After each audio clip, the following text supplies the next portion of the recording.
TTD EO ధర్మారెడ్డిపై BJP నేతలు మండిపడుతున్నారు. ధర్మారెడ్డి దుర్మార్గాలకు అంతు లేకుండా పోయింది.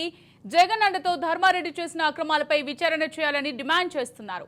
ధర్మారెడ్డి అవినీతి అక్రమాలపై ఎన్డీఏ కూటమి విచారణకు ఆదేశించాలని శ్రీవారి భక్తులు టీటీడీ ఉద్యోగస్తులను అర్చకులను వేధించారని మండిపడుతున్నారు. రైటిక ఇదే అంశానికి సంబంధించి మనతో డిస్కస్ చేయడానికి రోజు మనతో పాటు ఉన్నారు సీనియర్ జర్నలిస్ట్ దర్శన్ శర్మ గారు. నమస్తే సార్. నమస్కారం. చెప్పండి శర్మ గారు, జగన్ అండతో టీటీడీ ఈవో ఎవరైతే ఉన్నారో ధర్మారెడ్డి అక్రమాలకు పాల్పడ్డాడని ఇప్పుడు కొత్తగా వచ్చిన ప్రభుత్వం అయితే చర్యలు తీసుకోవాలని అటు టీడీపీ ఇటు బీజేపీ నేతలు అయితే ఆరోపిస్తున్నట్టుగా తెలుస్తోంది. మరి దీని గురించి ఏం చెప్తారు? ఇప్పుడు అఖిలాండ కోటి బ్రహ్మాండ నాయకుడు దేవాది దేవుడు ఒక్క కనురెప్ప పాటు దర్శనం అయితే చాలు, ఆ వెంకటేశ్వర స్వామి అనుగ్రహం వల్ల మా జన్మ ధన్యమైతుందని ప్రపంచ వ్యాప్తంగా ఎదురు చూసే భక్తులు ఆ వెంకటేశ్వర స్వామి దర్శనం కోసం పరితపిస్తుంటారు. అలాంటి ప్రతిష్టాత్మకమైనటువంటి ప్రపంచంలోనే గొప్ప హిందూ దేవాలయమైనటువంటి తిరుమల తిరుపతి దేవస్థానానికి కార్యనిర్వహణాధికారిగా ఉండాలంటే అది ఒక పూర్వజన్మ సుకృతం. ఆ పాలక మండలి చైర్మన్ గా ఉండాలన్న కూడా సుకృతమే. ఒక గొప్పనైనటువంటి ధార్మిక నేపథ్యం ఉన్న వాళ్ళు, ధర్మ నిష్ట కలిగిన వాళ్ళు, పూర్తిగా దైవం మీద విశ్వాసం కలిగిన వాళ్ళు, తమ జీవితాన్ని ఒక సేవకుడిగా వెంకటేశ్వర స్వామికి సేవ చేస్తామనుకున్న వాళ్లే ఒక సంప్రదాయంగా చైర్మన్ ను కార్యనిర్వహణాధికారులుగా వస్తూ ఉన్నారు. దురదృష్టం ఏమంటే గత కొంతకాలంగా ఇది రాజకీయ పునరావాస కేంద్రంగా దీన్ని ప్రభుత్వాలు మారుస్తూ ఉన్నాయి. ఇప్పుడు ఈ అధికారులను కూడా వాళ్ళ హోదా, వాళ్ళకు సంబంధించినటువంటి అర్హతలు ఏవి చూడకుండానే ఇష్టానుసారంగా తమ మాట వింటే చాలు అన్నట్టుగా తయారు చేశారు. అదే ఈ ధర్మారెడ్డి విషయంలో కూడా రాజశేఖర రెడ్డి గారు ముఖ్యమంత్రిగా ఉన్నప్పుడే అనేక విమర్శలు వచ్చాయి. ఎట్లా అంటే ఇతను మిలిటరీ సర్వీస్ కి సంబంధించిన, ఇండియన్ డిఫెన్స్ సర్వీస్ సంబంధించినటువంటి మనిషి. ఆనాడు జాయింట్ ఎగ్జిక్యూటివ్ ఆఫీసర్ గా తీసుకొచ్చినప్పుడే విమర్శలు వస్తే చాలా కాలం పాటు అన్ని ఉన్నాయని పట్టించుకోకుండా కొనసాగించారు. తర్వాత ఏం జరిగిందో మనం గమనించాం. సరే, అతను వెళ్ళిపోయాడు. మళ్ళీ జగన్మోహన్ రెడ్డి గారు రాగానే మళ్ళీ అతన్ని తీసుకొచ్చి ఏకంగా అప్పుడు జాయింట్ ఈవో అయితే ఇప్పుడు ఈవోగానే చేశారు. సరే, కాసేపు అతను అవినీతి అక్రమాలకు పాల్పడ్డా, ఉద్యోగులను వేధించాడా, భక్తులకు అసౌకర్యం కలిగించాడా అనే విషయం పక్కన పెడితే టీటీడీ చట్టాలకు విరుద్ధంగా, టీటీడీ సంప్రదాయాలకు విరుద్ధంగా, టీటీడీ నియమాలకు విరుద్ధంగా ఒక అధికారి సుదీర్ఘకాలంగా ఒకసారి జేఈఓగా, ఒకసారి ఈవోగా అర్హతలు లేని వ్యక్తి వచ్చి ఇక్కడ ఉండడమే పెద్ద తప్పు. అదే పెద్ద ద్రోహం. అలాంటి వాళ్లను మనం సహించాము. ఇకపోతే అతను ఒక మనిషికి పూర్తి పెత్తనం ఇచ్చి, ఒక మనిషికి పూర్తిగా స్వతంత్రం ఇచ్చినప్పుడు అతను ఒక నియంతలాగా వ్యవహరిస్తాడు. అవినీతి అక్రమాలకు అడ్డు అదుపు ఉండదు. అన్ని విధాల ధర్మారెడ్డి వచ్చినాక సామాన్య భక్తులకు అసౌకర్యం విషయం దేవుడు ఊరు గాని, సంప్రదాయాలు, అక్కడ ఉండేటువంటి ఆచారాలు, అన్ని విషయాల్లో కూడా పెద్ద పెద్ద ధర్మాచార్యులు, స్వామీజీలు, పీఠాధిపతులు కూడా ఎంతో మనస్తాపం చెందినటువంటి సందర్భం మనం విన్నాము. ఇతన్ని తక్షణమే, అదొక నవీన్ రెడ్డి గారు జనసేననో టీడీపీ డిమాండ్ కాదు, భక్తులందరి డిమాండ్. సుదీర్ఘ కాలంగా అర్హతలు లేని వ్యక్తికి ఇక్కడ పెద్దపీట వేసి ఏదైతే తీసుకొచ్చారో తక్షణమే చంద్రబాబు నాయుడు గారి ప్రభుత్వం అతన్ని తీసివేసి, ఒకప్పుడు PVRK Prasad, IYR Krishnarao, LV Subrahmanyam, ఇంకా ఎంవిఎస్ ప్రసాద్, ఎస్వి సుబ్బారావు అలాంటి పెద్ద పెద్ద ధర్మ నిష్ట కలిగినటువంటి తమ జీవితంలో ఈవో పనిచేయడమే ఒక సేవ. ఈవో పనిచేయడం అనేది ఒక ప్రధాన సేవకుడిగా నేను వ్యవహరిస్తా అని చెప్పి చాలా గొప్పగా పనిచేశారు. ఒక్క రూపాయి కూడా ముట్టుకోకుండా కాలి నడకనే నడిచి అక్కడ క్యూలలో దర్శనం చేసుకొని ప్రోటోకాల్ ను కూడా వాళ్ళు వ్యతిరేకించిన అధికారులు ఉన్నారు. అక్కడ అంత గొప్పగా పనిచేశారు. భక్తుల సౌకర్యానికి పెద్దపీట వేశారు. అనేక సౌకర్యాలు పెంపొందించారు. ఇప్పుడు చంద్రబాబు నాయుడు గారికి బాగా సుదీర్ఘ అనుభవం ఉంది, భగవంతుడి మీద విశ్వాసం ఉంది. అందున అదే చిత్తూరు జిల్లాకు చెందినవాడు, చంద్రగిరి జిల్లాలో గతంలో పనిచేసిన వాడు. అలాంటి చంద్రబాబు నాయుడికి టీటీడీ మీద ఉన్నటువంటి గౌరవము, భక్తి ప్రపత్తుల వల్ల ఒక చక్కని ఆఫీసర్ ని, ఎలాంటి కళంకం లేని ఆఫీసర్ ని, భక్తులకు సౌకర్యమే ఇచ్చి తను ఒక సేవకుడుగా పనిచేసే అధికారిని వెంటనే టీటీడీ ఈవోగా నియమించాలని ప్రతి ఒక్కరు, ఇది భక్తుల డిమాండ్. ప్రపంచ వ్యాప్తంగా హైందవ భక్తులందరూ కూడా ఘంటాపథంగా డిమాండ్ చేస్తున్నారమ్మా.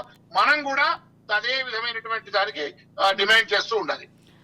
శర్మ గారు, ఇప్పుడు చూసినట్టయితే టీటీడీ ఈవోగా ధర్మారెడ్డి ఉన్న హయాంలోనే అన్యమత ప్రచారం కూడా ఎక్కువగా జరిగిందని కూడా ఆరోపణలు వచ్చాయి. మరి దీని గురించి ఏం చెప్తారు? టీటీడీలో ఒక అన్యమత ప్రచారం కాదమ్మా, అతను ఒక నియంతలాగా వ్యవహరించాడు. ఒక డిఫెన్స్ సర్వీస్ నుంచి వచ్చినటువంటి ఒక అధికారి ముఖ్యమంత్రి పూర్తిగా ముఖ్యమంత్రి చెప్పిన వ్యక్తులకు పెద్దపీట వేయడము, వారినే అక్కడ వెంకటేశ్వర స్వామి సేవ కాదు, జగన్ స్వామి సేవలో పునీతమైంది. ఈయన ముఖ్యమంత్రియే ఒక స్వామిగా భావించే సేవలో పునీతమైండు. వాళ్ళ ఎమ్మెల్యేలు, వాళ్ళ ఎంపీలు, వాళ్ళ జడ్జీలు, కొంతమంది న్యాయమూర్తులని, ఇంకొకళ్ళని ప్రభుత్వానికి ఎవరెవరు అవసరము, ప్రభుత్వానికి ఎవరెవరు ఏ పనులు చేసి పెడతారు, ఎవరెవసరము అలా ఒక బ్రోకరిజం లాగా దర్శనాలు ఏర్పాటు చేసి ప్రత్యేకంగా వాళ్లకు పెద్దపీట వేసి వాళ్ళ ప్రభుత్వానికి ఉపయోగపడే విధంగా తను వ్యవహరించాడు తప్ప వెంకటేశ్వర స్వామికి సేవ చేయడంలోనో, భక్తులకు సౌకర్యాలు కల్పించడమో, టీటీడీ సంప్రదాయాలను ఆచారాలను పునరుద్ధరించడంలోనో, అన్యమతం జరగకుండా చేయడంలో చేయలేదు. అనేక మంది అధికారులు నిస్సిగ్గుగా అక్కడ డిప్యూఓలో పనిచేస్తూ బైబిల్ పుస్తకాన్ని పట్టుకొని చర్చిలకు వెళ్లిన సందర్భాలు వెలుగులోకి వచ్చాయి. అక్కడే ఉండి సిల్వర్ వేసుకుని తిరుగుతున్న వాళ్ళని చూసాము, అక్కడే ఉండి ప్రార్థనలు చేసిన వాళ్ళని చూసాము. ఎన్ని ఆరోపణలు వచ్చినా అతనికి చిత్తు చర్య తీసుకోలేదు. పోగా ఒక నియంతలాగా ఎవరేం చేసుకున్నా నన్నేం చేయలేరు, ముఖ్యమంత్రి అండ నాకుంది అనేటువంటి అహంకారంతో, గర్వంతో, మదంతో పనిచేశాడు. వెంటనే వెంకటేశ్వర స్వామి యొక్క అనుగ్రహంతో అతను తొలగించి మంచి నిబద్ధత, నిష్ట కలిగినటువంటి అధికారిని వెంటనే నియమించాలని మనమంతా కోరుకుందాం, ఆశిద్దాం. శర్మ గారు, మరి ఇంతకుముందు మీరు చెప్పినట్టే ఇన్ని అక్రమాలు జరుగుతున్నా సరే మరి జగన్ ప్రభుత్వం ఎలాంటి చర్యలు తీసుకోకపోవడాన్ని ఎలా చూడొచ్చు అంటారు? అమ్మా, వాళ్ళు ఈ ఒక్క విషయమే కాదు కదా, చాలా విషయాల్లో కూడా మొండిగా వ్యవహరించారు కదా. వాళ్ళకు ప్రజలతో గాని ఇప్పుడు అనేక ఆలయాలు ధ్వంసమయ్యాయి, అనేక విగ్రహాలను కూల్చేశారు, చాలా అపచారాలు జరిగాయి, చాలా చోట్ల పూజారులతో ఈక్వల్ గా పాస్టర్లకు వాళ్లకు జీతాల ఇష్టానుసారంగా చేశారు. దేవాదాయ భూములను కూడా అక్రమంగా వాళ్ళు ఆక్రమించుకున్నా, ప్రభుత్వ అవసరాలకు వాడుకున్నా కూడా ఎవ్వరు అసలు వాక్కుకుందా, ఎవరైనా మాట్లాడితే డిమాండ్ చేస్తే వినే పరిస్థితి ఉందా ఆంధ్రప్రదేశ్ లో ఇప్పటిదాకా? హైందవ నినాదం ఏదన్నా ఉంటే వాళ్ళని అణిచివేయడం తప్ప ఎప్పుడైనా మాట్లాడే అవకాశం ఉందా? అదేది లేదు కదా. లేదు కనుకనే ఎవరైనా మాట్లాడినా కూడా ముందు శంఖముడినట్టుగా వాళ్ళు దున్నపోతు మీద వర్షం పడ్డట్టుగా వ్యవహరించారు కనుక ఆడిందే ఆట, పాడిందే పాట సాగింది. దేవుడు చూపించాడు కదా. ఇంతకు ముందు ఉన్న ముఖ్యమంత్రి ఇట్లాగే వ్యవహరిస్తే ఏం జరిగింది, ఇప్పుడేం జరుగుతుందో భగవంతుడు అనేవాడు ఎలా చూపించాడు కదా. కాలం నిర్ణయించింది కదా, అది భగవంతుడి యొక్క నిర్ణయమే కదా. అందుకోసం ఇప్పటికైనా ఒక మంచి సద్బుద్ధి కలిగినటువంటి, సదాచారం కలిగినటువంటి, ఒక సంప్రదాయాలను పరిరక్షించేటువంటి, నేను దేవుడి వద్ద ప్రధాన అధికారిని కాదు ప్రధాన సేవకుడిని అనే భావన కలిగినటువంటి వ్యక్తిని అటు పోగా ధర్మ బుద్ధి కలిగినటువంటి వారిని చైర్మన్ గా నిర్వహించాలని, ఇక ముందు గతంలో జరిగిన అక్రమాలన్నీ కూడా ఒక ప్రత్యేకమైనటువంటి రిటైర్డ్ జడ్జితో విచారణ జరిపించి, ఇంతకు ముందు జరిగినటువంటి అవకతవకలన్నిటి మీద కూడా విచారణ జరిపి తగిన చర్యలు తీసుకోవాలని కూడా భక్తుల పక్షాన మేమంతా డిమాండ్ చేస్తూ ఉన్నాం. ఇంతకుముందు మీరు అన్నారు కదా జేఈఓగా చాలా కాలం పనిచేశారు ధర్మారెడ్డి గారు అని చెప్పేసి. సో ఒక జేఈఓగా పనిచేసిన వ్యక్తిని తీసుకొచ్చి కార్యనిర్వహణ అధికారిగా పట్టం కట్టడం అనేది దీన్ని ఎంతవరకు సమంజసం అనుకోవచ్చు? అమ్మా, ఇచ్చోడి చేతిలో రాయి. ఒక సరైనటువంటి మానసిక పరిపక్వత కరెక్ట్ ఉన్నవాడి చేతిలో రాయి ఉంటే పక్కన పడేసిపోతాడు. పిచ్చోడి చేతిలో రాయి ఉంటే అతను ఇంటి మీదకి కొడతాడా, మనుషుల మీదకి కొడతాడా, జంతువుల మీదకి కొడతాడా, వాహనాల మీదకి కొడతాడా ఏం తెలుస్తుంది, తెలియదు కదా. అట్లాగే ఒక తిరుపతి దేవస్థానానికి ఒక ప్రిన్సిపల్ సెక్రటరీ హోదా కలిగినటువంటి ఒక అధికారిని ఈవోగా నియమించాలి. అతను హైందవ భావాల పట్ల విశ్వాసం కలగాలి, భగవంతుడి పట్ల విశ్వాసం ఉండాలి, అతను ధర్మనిష్ట కలిగి ఉండాలి, సంప్రదాయ వస్త్రాలు ధరించాలి, అతని నేపథ్యము ఇవన్నీ చూస్తారు కదా. అందున ఆ అధికారి ఐఏఎస్ అనేటువంటి అధికారి ఈ రోజు స్వతంత్రం వచ్చినప్పటి నుంచి ఇప్పటిదాకా టీటీడీ ప్రభుత్వ ఆధీనంలోకి వచ్చిన తర్వాత ఇప్పటిదాకా ఐఏఎస్ కాని వాళ్ళని ఏ ఒక్కరిని ఈవోగా నియమించలేదు. జగన్మోహన్ రెడ్డి ప్రభుత్వం మాత్రమే డిఫెన్స్ సర్వీస్ లో ఉన్న అతన్ని రాజశేఖర రెడ్డి గారు ప్రత్యేక అధికారిగా నియమిస్తే వీరు ఇంకా ఒక అడుగు ముందుకేసి తండ్రిని మించిన తనయుడిగా ఆయన ఏం చేశాడు, ఈయనను ఈవోగా చేశాడు. చేయడమే కాదు, సుదీర్ఘ కాలం 7 ఏళ్ల తరబడి అక్కడ ఉంచడం వల్ల, 5 ఏళ్ల పాటు అతన్ని కొనసాగించడం వల్ల అతను నాకు తిరుగులేదు. ముఖ్యమంత్రికి సంబంధించిన వ్యక్తులు ముఖ్యమంత్రి యొక్క మనోభావాలను కాపాడితే చాలు, ఇక నాకు ఇంకెవరితో పని లేదు, నాకు ఆయన్నే వెంకటేశ్వర స్వామి అనుకొని బతికాడు. ఇప్పుడు పరిస్థితి దాపురించింది, ఇప్పటిదాకా ఇంత ఘోరమైనటువంటి పరిస్థితి ఆయన వల్ల కలిగింది. ఇప్పుడు ప్రభుత్వం మారింది కనుక అతన్ని తొలగించడమే కాదు, అతని హయాంలో జరిగినటువంటి అక్రమాలు అక్రమాల మీద ఒక రిటైర్డ్ జడ్జితో ఆ ధర్మనిష్ట కలిగినటువంటి ఒక మంచి నిజాయితీపరుడైనటువంటి రిటైర్డ్ జడ్జితో విచారణ జరిపి భవిష్యత్తులో ఇలాంటి వారిని వేయకుండా ఒక చట్టం కూడా తీసుకురావాలి. పునరావాస కేంద్రం రాకుండా కూడా ఒక చట్టం తేవాలి రేపు అసెంబ్లీలో. ఇక్కడ నిజంగా వాళ్ళ నేపథ్యం గాని, వాళ్ళ యొక్క గత చరిత్ర గాని, వాళ్ళు ధార్మికమైనటువంటి ఆలోచనలు ఉన్నాయా, ధార్మికమైనటువంటి విశ్వాసాలు ఉన్నాయా, భగవంతుడి పట్ల విశ్వాసం ఉందా, మరి ఏ మతం వాళ్ళు, ఈవో మీద కూడా పరమతస్సుడు అనేటువంటి వివాదం ఉంది. తన కుమారుణ్ణి క్రైస్తవ సంప్రదాయం ప్రకారం వివాహం చేశారని ఈ చైర్మన్ మీద కూడా ఆరోపణలు వచ్చాయి, ఈవో మీద ఆరోపణలు వచ్చాయి. అన్ని జరుగుతున్నా కూడా ఎవరు పట్టించుకోలేదు. ఇప్పుడు పట్టించుకునే ప్రభుత్వం వచ్చిందని భావిస్తున్నాం. ఎందుకంటే కొంత పాపభీతి, అంటే పాపం చేస్తే మనకు ఏదో ఒక ప్రాయశ్చిత్తం ఉంటుంది, చేయకూడదు. దైవ భక్తి అనేది చంద్రబాబు నాయుడు గతంలో చూసాం గనక ఈవోలను కూడా మంచి వాళ్ళని వేసి వాళ్లకు పూర్తి స్వయం ప్రతిపత్తి కలిగినటువంటి అధికారాలు ఇచ్చాడు గనక ఇప్పుడు కూడా అలాగే ఉంచి మంచి వాళ్ళని నియమించాలి, మంచి చైర్మన్ ను నియమించాలి. అలాగే గతంలో జరిగినటువంటి అక్రమాలను మీద విచారణ జరపాలి. అంతేకాదు ఏ ప్రభుత్వం వచ్చినా కూడా ఇలా ధర్మ విరోధులను, ధర్మాన్ని పరిరక్షించని, అంటే ధర్మాన్ని పరిరక్షించని వ్యక్తులను ఇలా వేయకుండా, ఐఏఎస్ కాని వాళ్ళను కూడా వేయకుండా ఒక చట్టాన్ని తీసుకురావాల్సినటువంటి అవసరం కూడా ఉంది అసెంబ్లీ. ఓకే శర్మ గారు, ఇప్పుడు మనం చూసినట్టయితే ధర్మారెడ్డి ఎవరైతే ఉన్నారో జగన్ కి నమ్మిన బంటు కొత్త ప్రభుత్వం ఏర్పడిన 24 గంటల్లోపే ఫారెన్ వెళ్ళిపోవాలని, అంటే పారిపోవడానికి ప్రయత్నిస్తున్నారు అని చెప్పేసి జన సైనికులు అలాగే టీడీపీ బీజేపీ నేతలైతే ఆరోపిస్తున్నారు. మరి దీని గురించి ఏం చెప్తారు?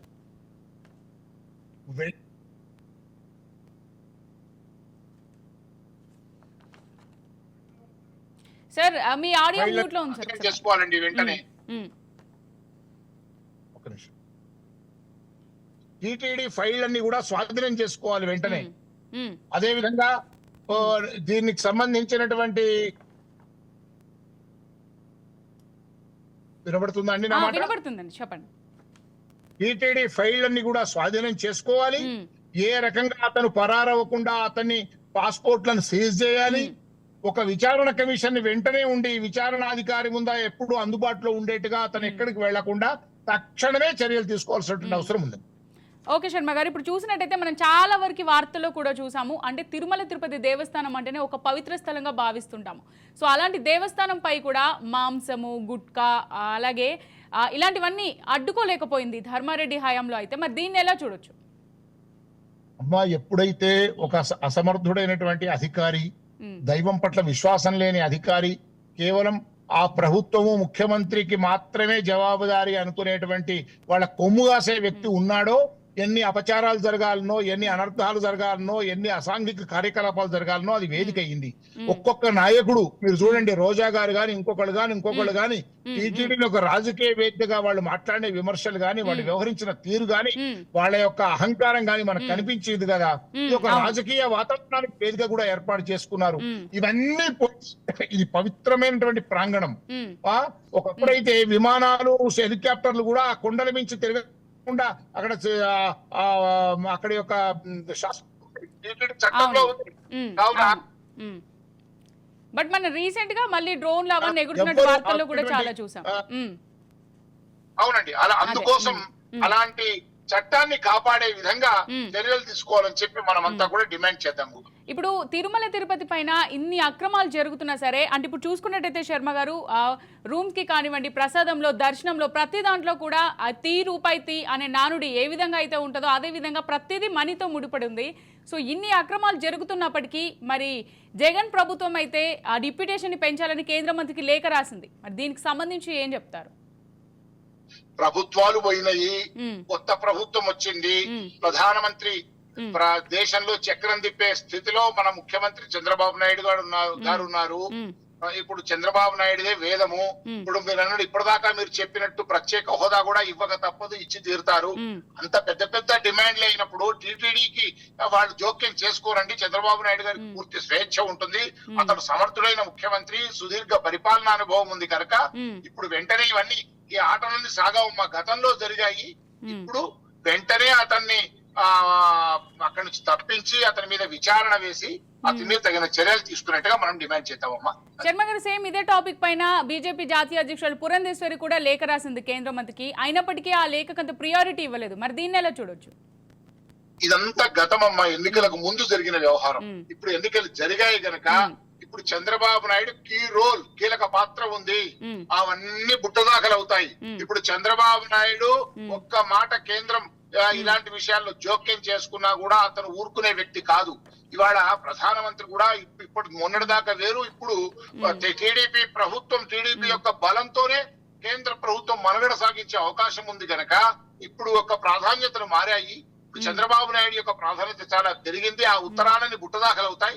ఇప్పుడు చంద్రబాబు నాయుడు చెప్పిందే వేదం.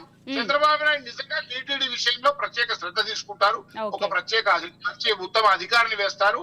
గతంలో జరిగిన అక్రమాల మీద కూడా విచారణ చేస్తాడని ఆశిస్తున్నాం. ఓకే శర్మ గారు, మరి పాత పాలక మండలిపై కొత్త పాలక మండలి ఎప్పుడు కొలువుదీరే అవకాశం ఉంది? దీనికి ఏ విధంగా కురుపు సాధ్యమంటారు? తప్పనిసరిగా ఇప్పుడు నిన్న మొన్న కూడా జనసేన వాళ్ళు కూడా దాని మీద డిమాండ్ చేస్తున్నట్టు తెలిసింది. నాకు తెలిసి చాలా వెంకటేశ్వర స్వామి అంటే చంద్రబాబు నాయుడు గాని, వారి కుటుంబ సభ్యులకు గాని, పవన్ కళ్యాణ్ గారికి గాని, ప్రభుత్వంలో భాగస్వామ్యం కాబోతున్న జనసేన పవన్ కళ్యాణ్ గాని చాలా నమ్మకము, విశ్వాసం కనుక అతి త్వరలోనే మంచి సదాచార సంపన్నులు, దైవభక్తి కలిగినటువంటి, ఎలాంటి అవినీతి అక్రమాలకు పాల్పడని ఉత్తమ వ్యక్తులను అక్కడ ఈవో మన చైర్మన్ గా, పాలక మండలిగా నియమిస్తారు. అతి త్వరలో నాకు తెలిసి ప్రభుత్వ ప్రమాణ స్వీకారం చేసిన 15-20 రోజుల లోపలే అవుతుందని అయితే మాకున్న సమాచారం. మేము అలా ఆశిస్తున్నాం కూడా. ఓవరాల్ గా చూసుకున్నట్టయితే శర్మ గారు చెప్పండి, అసలు ఈ టీటీడీ డెవలప్ ఏం చేస్తే అవుతుంది అంటారు? అంటే ఓవరాల్ గా, అలాగే అసలు ట్రస్ట్ మళ్ళీ ఏ విధంగా వస్తుందంటారు? అదేనమ్మా, ఇప్పుడు గతంలో దీన్ని ఇష్టానుసారంగా ఒక రాజకీయ పునరావాస కేంద్రంగా మార్చుకున్నారు. టీటీడీ సభ్యులు గాని, టీటీడీ పాలక మండలి చైర్మన్ గాని, ఈవో గాని, జేఈఓలు గాని చక్కని వాళ్ళ ట్రాక్ రికార్డు నుండి హిందూ విశ్వాసాలను, దైవ భక్తి కలిగి, ధర్మం మీద ఒక చిత్తశుద్ధి కలిగిన వ్యక్తులనే ఉండేవారు. ఇప్పుడు మళ్ళీ చంద్రబాబు నాయుడు గారి గత ప్రభుత్వంలో కూడా కొంత ఆ రకమైనటువంటి మార్గంలోనే వెళ్ళారు. ఇప్పుడు మళ్ళీ కూడా అదే మార్గంలో వెళ్ళాలి. ఇప్పుడు జరిగినటువంటి అవకతవకలు మళ్లీ జరగకుండా ఒక కఠిన చట్టాన్ని కఠినతరం చేయాలి. అక్కడ అవినీతిని తొలగించాలి, అన్యమత ప్రచారం జరగకుండా చూడాలి, అక్కడ సంప్రదాయాలను, టీటీడీ ఆగమ శాస్త్రాన్ని పరిరక్షించాలి. ఇలా అనేక విషయాల మీద కూడా వాళ్ళు ప్రత్యేక దృష్టి శ్రద్ధ చేయాలని మనమంతా కోరుకుందాం, డిమాండ్ చేద్దాం. ఓకే శర్మ గారు, ఇప్పుడు మనం చూసినట్టయితే ఆ వీఐపీ దర్శనాలు కానివ్వండి, అలాగే ప్రోటోకాల్ విషయాల్లో కానివ్వండి, ధర్మారెడ్డి ఎవరిని లెక్క చేయకుండా తన సొంత నిర్ణయాలు తీసుకునేవాడని కూడా ప్రచారం ఉంది కదా. మరి దీనికి సంబంధించి ఏం చెప్తారు? అంటే టికెట్స్ కూడా, దర్శన టికెట్స్ కూడా వీఐపీలకి బ్లాక్ లో అమ్ముకునేవాడని కూడా ఆరోపణలు ఉన్నాయి. అమ్మా వెంకటేశ్వర స్వామి సహస్రనామాలు ఎట్లా చదువుతాం? గంట సేపు 1000 నామాలు చదువుతాం కదా. ఇతని తప్పులు కూడా 1000 నామాలు చెప్పుకున్నా. ఇప్పుడు దీనికి ఒకటే కాదు, అనేక 1000 ఉన్నాయి. శిశుపాలుడి వధను శ్రీకృష్ణుడు ఎలా చేశాడు? 100 తప్పుల దాకా చూశాడు. ఇప్పుడు పాపం పండింది. మళ్ళీ చంద్రబాబు నాయుడు గారి అధికారం వచ్చింది, కేంద్రంలో చంద్రబాబు నాయుడు గారి యొక్క ప్రాధాన్యత పెరిగింది. ఇక గతంలో జరిగిన పాపాలకు చెల్లుచీటి. అదే విషయం చేయాల్సింది ఏంటంటే అతను మీరు అన్నట్టు మీరే అన్నారు కదా, పారిపోవడానికి ప్రయత్నం చేస్తున్నది. పారిపోకుండా చూడాలి, చేసిన తప్పులను వెలికి తీయాలి, అతని మీద ఒక విచారణ కమిటీ వేయాలి, రిటైర్డ్ జడ్జితో ఇవి చేయాలి అని చెప్పి డిమాండ్ చేస్తున్నాం, కోరుతున్నాం. రైట్, థ్యాంక్ యూ శర్మ గారు.